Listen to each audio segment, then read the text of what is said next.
Bravo pharma की स्थापना सन 2011 में एक स्टार्टअप के रूप में हुई थी और मुख्यतः इसका कार्यक्षेत्र research and development, special diagnosis cancer, HIV और हेपेटाइटिस के क्षेत्र में है। न्यू ड्रग डेवलपमेंट एवं टारगेटेड थेरेपी के क्षेत्र में दुनिया की कुछ बहुत बड़ी यूनिवर्सिटीज, हॉस्पिटल एवं रिसर्च लैब जैसे university college London, Finnish medical centre, university of Tartu जैसे संस्थान के साथ मेडिकल साइंस के क्षेत्र में अत्याधुनिक रिसर्च का काम कर रही है। ब्रावो फार्मा का मुख्यालय लंदन में है और इसके साथ साथ दुनिया के 8 देशों उज्बेकिस्तान, युगांडा, यूनाइटेड अरब अमीरात, फिनलैंड, एस्टोनिया, यूनाइटेड किंगडम और रूस में इसका कार्यक्षेत्र फैला हुआ है। कई बार सोचता हूँ कि एक महादेव या ईश्वर की कृपा है कि हम लोग यहाँ तक पहुँच पाए, नहीं तो जिस वक्त और जिस दौर से हम लोग गुजरे हैं और जहाँ से हम लोग बड़े पढ़े हैं और जहाँ से हम लोग की जो शिक्षा दीक्षा हुई है या जो गांव है, वहाँ से लंदन तो एक सपना था। लोग कहते हैं इस बात को कि अब चंपारण से उठ के लंदन चले गए, लेकिन चंपारण से लंदन के बीच में बहुत सारा गहराई है, ऊंचाई है, बहुत तकलीफ है, बहुत पीड़ा है।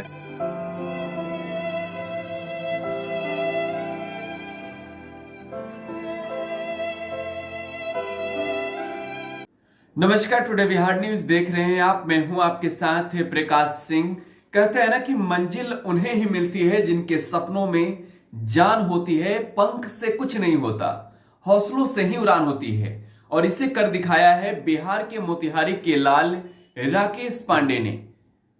चंपारण के एक छोटे से गांव सरोत्तर से निकलकर सफर पटना और पटना से होते हुए दिल्ली और दिल्ली से लंदन तक पहुंचता है। कई उतार चढ़ाव भी जिंदगी में आते हैं, लेकिन अब राकेश पांडे ब्रेवो ग्रुप के चेयरमैन हैं। ब्रेवो फार्मा लंदन सहित दुनिया भर के 10 देशों में दवा का कारोबार करती है। ब्रेवो फार्मा के सीएमडी राकेश पांडे बिहारी हैं और आज व्यक्ति विशेष में हम जानेंगे राकेश पांडे की जुबानी कुछ अनसुनी कहानियां। सबसे पहले आपका बहुत बहुत स्वागत है टुडे बिहार न्यूज। नमस्कार प्रकाश जी, और टुडे बिहार झारखंड न्यूज को मेरी शुभकामना और इसके दर्शकों को भी मेरी शुभकामना। राकेश पांडे इसी चंपारण से हैं जिस चंपारण से टुडे बिहार न्यूज को हम लोग ऑपरेट करते हैं, और इसी चंपारण से निकलकर राजधानी पटना में भी कुछ दिनों तक रहे आप, फिर दिल्ली और लंदन। बहुत सारे उतार चढ़ाव आए होंगे जिंदगी में। नहीं, ये तो मैं कई बार सोचता हूँ कि एक महादेव या ईश्वर की कृपा है कि हम लोग यहाँ तक पहुँच पाए, नहीं तो जिस वक्त और जिस दौर से हम लोग गुजरे हैं और जहाँ से हम लोग बड़े पढ़े हैं और जहाँ से हम लोग की जो शिक्षा दीक्षा हुई है या जो गांव है, वहाँ से लंदन तो एक सपना था। और कई लोग कहते हैं इस बात को कि अब चंपारण से उठ के लंदन चले गए, लेकिन चंपारण से लंदन के बीच में बहुत सारा गहराई है, ऊंचाई है, बहुत तकलीफ है, बहुत पीड़ा है, स्नेह है, सब कुछ है। तो ये सफ़र काफ़ी लंबा था। लंदन तो हम लोग लंदन जाने के पहले बहुत सारा संघर्ष हम लोगों ने किया है, और ख़ासकर मुझे बहुत वो दिन याद है जब हमें स्ट्रगल के रूप में हम लोग को मुझे गुजारना पड़ा है उस दौर में।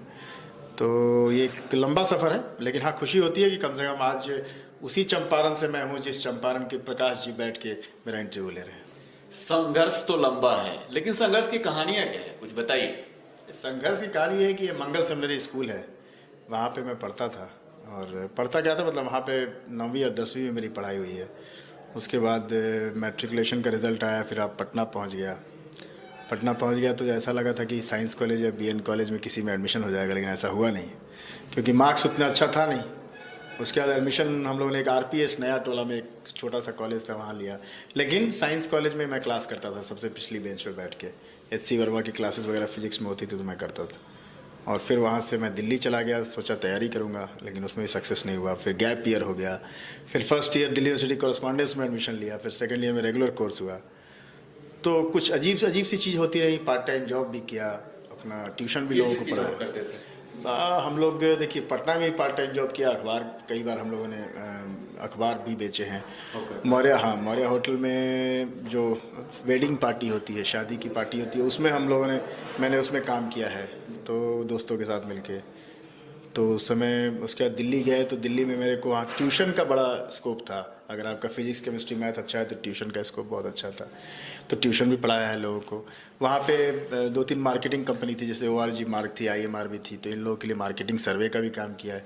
तो कोई काम ऐसा नहीं है कि मतलब छोटा या बड़ा था, जो मिलता था वो करता था, क्योंकि कोशिश ये रहती थी कि बाबूजी पर कम से कम लोड पड़े, और हमारी भी इच्छाएं थी, पिक्चर देखना था, जीन्स पहनना था, तो इसके लिए पैसे तो चाहिए, तो बाबूजी पर ज़्यादा लोड नहीं पड़े। पिक्चर देखने में ज़्यादा रुचि थी आपकी? हाँ, पिक्चर थी उस समय, अच्छे अच्छे हीरो थे, आज भी हैं वो लोग, लेकिन उस समय हम लोग के फ़ैन हुआ करते थे, जैसे संजय दत्त थे, शाहरुख खान साहब थे, तो इनकी पिक्चर देखते थे हम लोग।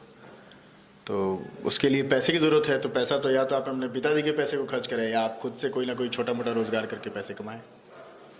तो ये हमारा था ऐसा।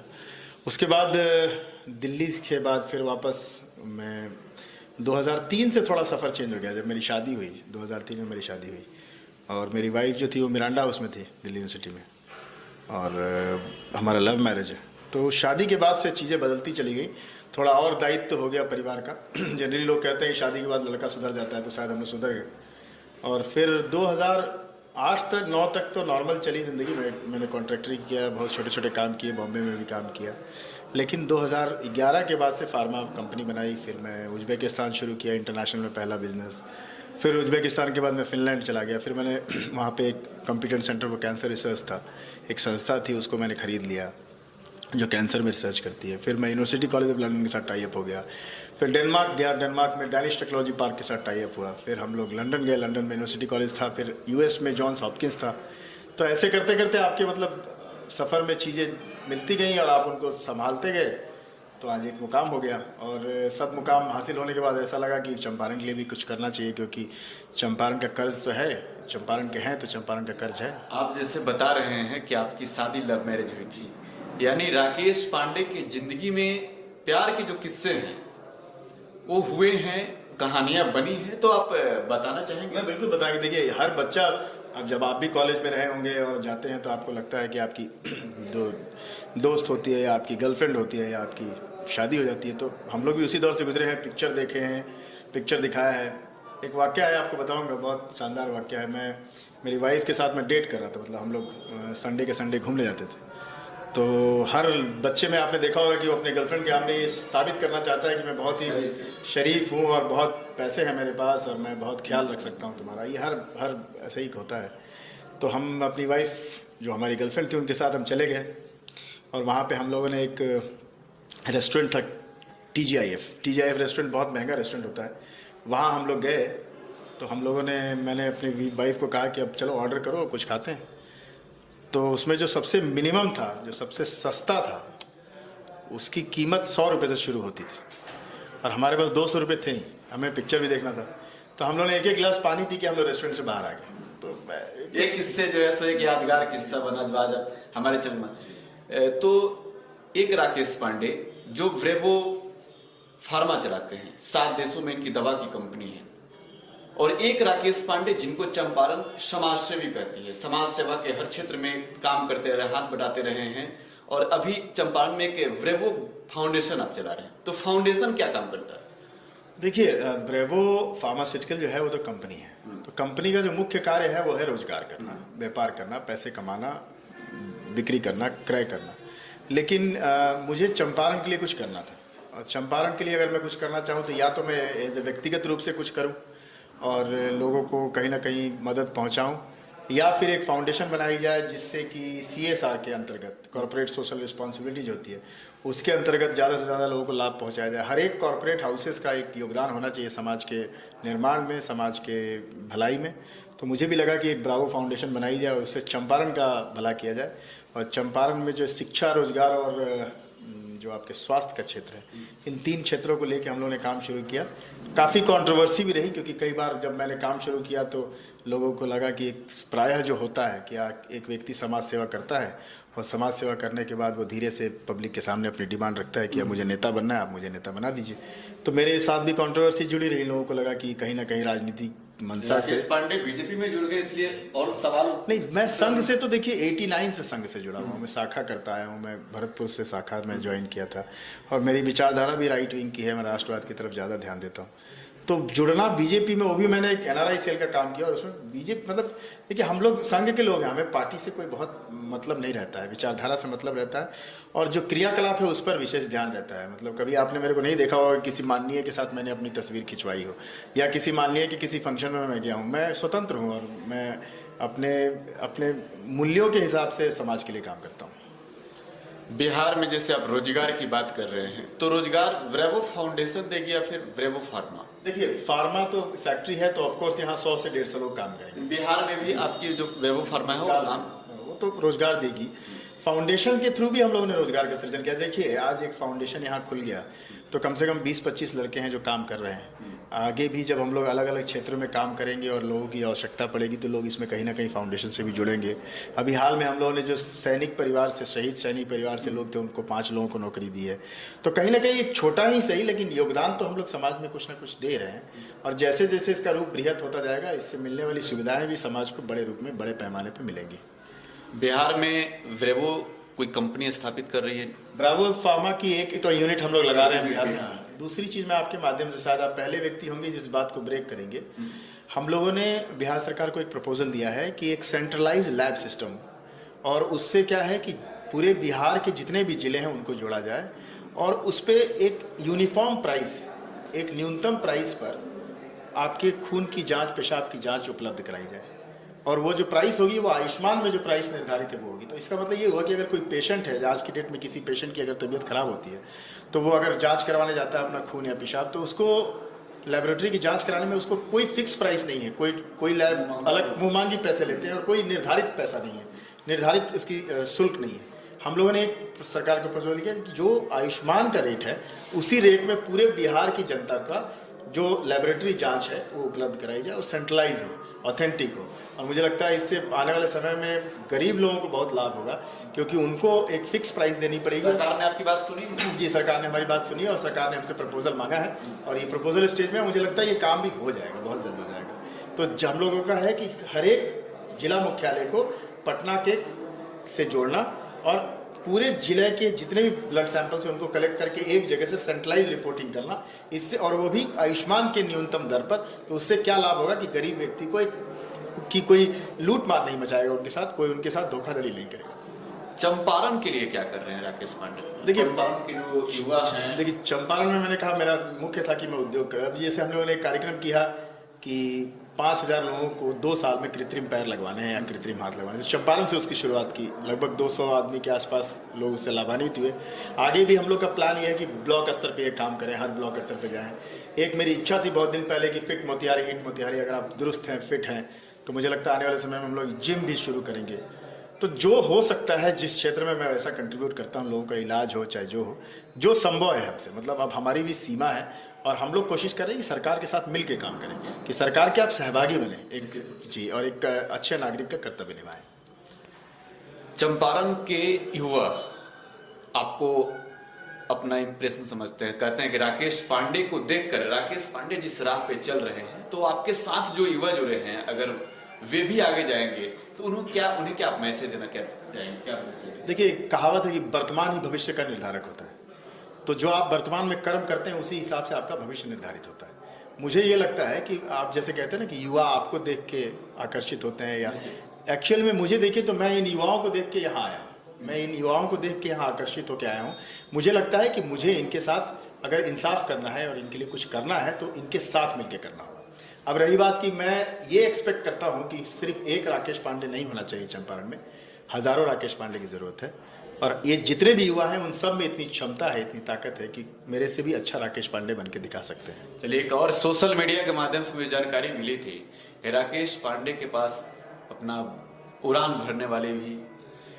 देखिए हम लोगों ने एक्चुअली क्या है कि 2019 से ही प्लान था कि अपना एक चॉपर रखने का, और हम लोगों ने चॉपर 2020 में जनवरी में हम लोग अपनी चॉपर लेके आए। और हमको लगता है कि आने वाले समय में, आपके माध्यम से ये भी बता दूं कि आने वाले समय में बहुत जल्द पूरे बिहार में जो बुद्धा सर्किट है उसको हम लोग एविएशन से कनेक्ट करेंगे और अपनी चार्टर्ड फ्लाइट भी उड़ाएंगे इसके लिए। तो आप लोगों का आशीर्वाद है, अच्छा है। राकेश जी, हमने जहाँ तक देखा है, आपकी कई इंटरव्यू को हमने देखा है, इससे पहले इंटरव्यू मैंने देखा था कि आप जब पटना जाते थे, आपने कहा था कि जब आप पटना जाते तो बस की छत पे चले जाते थे। नहीं, उसमें मैं आपको करेक्ट करूँगा। होता क्या था कि हमारे गांव है सरोतर, मेरा गांव है, तो वहाँ से बस पकड़ते थे हम लोग मोतिहारी के लिए। तो मैं जनरली होता क्या था कि हम लोग को अगर बस के अंदर आप बैठेंगे तो वो 5 रुपये लगते थे, और बस के समय में 5 रुपये लगते थे उस समय, वो बहुत महंगा था वो। और अगर छत पे बैठते थे 3 रुपये लेते थे। तो हम लोग क्या करते थे कि बस पकड़ के आते थे छत पे बैठ के और छतौनी में उतर जाते थे, और छतौनी से महिला कॉलेज होते हुए पैदल मैं अपने चांदबारी में, मेरे बाबूजी किराए के मकान में रहते थे, तो मैं वहाँ चला जाता। तो कहीं ना कहीं वो सेविंग भी थी, और वो पैसे अगर बच जाते थे तो फिर आप क्या, या तो पिक्चर देख लीजिए या शाम को कुछ खाना खा लीजिए। ऐसा पिक्चर देखने का जुनून जो है राकेश पांडे में बचपन से ही बहुत रहा। ज्यादा। अभी देखते हैं कि नहीं? नहीं, अब तो समय नहीं मिलता, लेकिन मेरे जमाने में एक मेरी फेवरेट हीरोइन हुआ करती थी माधुरी दीक्षित, और उस समय बेटा पिक्चर आई थी। तो आपको मैं बताऊं कि मैट्रिक के एग्ज़ाम था मेरा, गोपाल साहब में मेरा सेंटर था। तो हर पेपर के एक रात पहले मैं पायल सिनेमा जाता था, और वो पायल सिनेमा वाले मेरे जानकार थे किसी वजह से, तो वो लोग टिकट के पैसे नहीं लेते थे। तो मैं वहाँ जाता था, और वो एक बहुत बेहतरीन गाना, 2-3 गाने थे उस पिक्चर में बेटा में, वो गाना देखने के बाद मैं वापस आके सो जाता था, और दूसरे दिन मैं एग्ज़ाम देने चला जाता था। तो मैं बहुत ही मतलब बिना किसी टेंशन के, मैं चाहूँगा भी लोगों को बताना कि आप बहुत एग्ज़ाम के टाइम में, बहुत मैट्रिक एग्ज़ाम चल रहे हैं, तो बहुत टेंशन लेने की ज़रूरत नहीं है। आप रिलैक्स होकर अपना एग्ज़ाम दीजिए, क्योंकि आपने जो पढ़ा है वही चीज़ आपके दिमाग में बैठी हुई है, और उसके लिए बहुत आपको मेहनत करने की ज़रूरत नहीं है, आपको कंसंट्रेट होना चाहिए सिर्फ। तो वो टाइम था। तो पिक्चर का तो बहुत शौक था हम लोगों को, और खासकर मुझे बहुत शौक था, मेरे दोस्त भी कुछ ऐसे ही थे। फिर बाद में पटना में भी हम लोग मोना सिनेमा में बहुत पिक्चर देखते थे, यहाँ तक कि खलनायक पिक्चर का हम लोग ब्लैक टिकट भी कर देते थे, कई बार पैसे कम होते थे तो संडे को लाइन में लग के ब्लैक टिकट, हाँ, ब्लैक टिकट हम लोगों ने किया, 1-2 बार पकड़े भी गए हैं। तो देखिए, वो हर खुरापात हम लोगों ने किया है जो सामान्य लड़का कर सकता है। हम लोग कोई स्पेशल नहीं थे, और ना ही मैं कोई स्पेशल व्यक्ति था। तो उस समय खलनायक पिक्चर रिलीज हुई थी, संडे का दिन था, तो हम लोगों ने वहाँ संडे के दिन सुबह सुबह लाइन लग के, और 4 टिकट मैंने खरीदी, 4 मेरे दोस्त ने खरीदी, और दोपहर में हम लोगों ने टोटल 8 में से 6 टिकट ब्लैक कर दी। अच्छे 100 रुपये मिल गए, और फिर हम लोगों ने अपने पिक्चर जो टिकट थी उससे अपनी पिक्चर देखी, और जो पैसे कमाए उससे हम लोगों ने शर्ट खरीदा, कुछ किताबें खरीदी। अब राकेश पांडे से जुड़ा हुआ 2 और सवाल पूछूंगा। पहला सवाल कि राकेश पांडे के पिताजी इस वक्त कहाँ रह रहे हैं? मेरे पिताजी अभी गांव में हैं फिलहाल, लेकिन वो क्या होता है, हर 2-3 महीने पे वो कहीं ना कहीं फॉरेन जाते रहते हैं, और वो वहाँ पे हम मतलब समय गुजारते हैं। तो उनका जब दिल करता है, उनको गांव में मन करता है तो गांव रहते हैं, जब उनको फॉरेन जाना होता है तो फॉरेन चले जाते हैं। एक आखिरी सवाल है, राकेश पांडे कितने करोड़ के मालिक हैं? ईडी वाले देख रहे हो? नहीं, बिल्कुल ईडी है, सीबीआई है। मैं तो कई बार लोगों को कहता हूँ कि आप लोग देखिए, राकेश पांडे मालिक नहीं है। राकेश पांडे ने जो कंपनी बनाई वो लगभग $160 मिलियन के आसपास की कंपनी है। आप ये मान के चल सकते हैं 1001 करोड़ रुपए के होगा, लेकिन राकेश पांडे का वो नहीं है, वो कंपनी का पैसा है, और वो कंपनी का टर्नओवर है। कंपनी के ओनर तो राकेश, मैं शेयर होल्डर हूँ, मैं 97% स्टेक होल्ड करता हूँ, बाकी दूसरी चीज करती है। राकेश पांडे बिल्कुल आपकी तरह हैं, सामान्य व्यक्ति हैं, आप ही की तरह शर्ट पहनते हैं, आप ही की तरह सांस लेते हैं, आप ही की तरह हंसते हैं, आप ही की तरह बात करते हैं। तो बहुत बहुत धन्यवाद। तो आप राकेश पांडे के संघर्ष की कहानी उन्हीं की जुबानी सुन रहे थे, किस तरीके से राकेश पांडे ने जीवन में संघर्ष किया है। लेकिन अब राकेश पांडे किसी परिचय के मोहताज नहीं है। ब्रेवो फार्मा के चेयरमैन हैं। दुनिया भर के 10 देशों में ब्रेवो फार्मा कैंसर से पीड़ित रोगियों को बचाने के लिए सस्ते दामों पर दवा उपलब्ध कराती है। आज राकेश पांडे ब्रेवो ग्रुप के चेयरमैन हैं। आप टुडे बिहार न्यूज के साथ बने रहें, आगे भी हम आपको बिहार से जुड़ी हुई उन हस्तियों से रूबरू करवाते रहेंगे। धन्यवाद।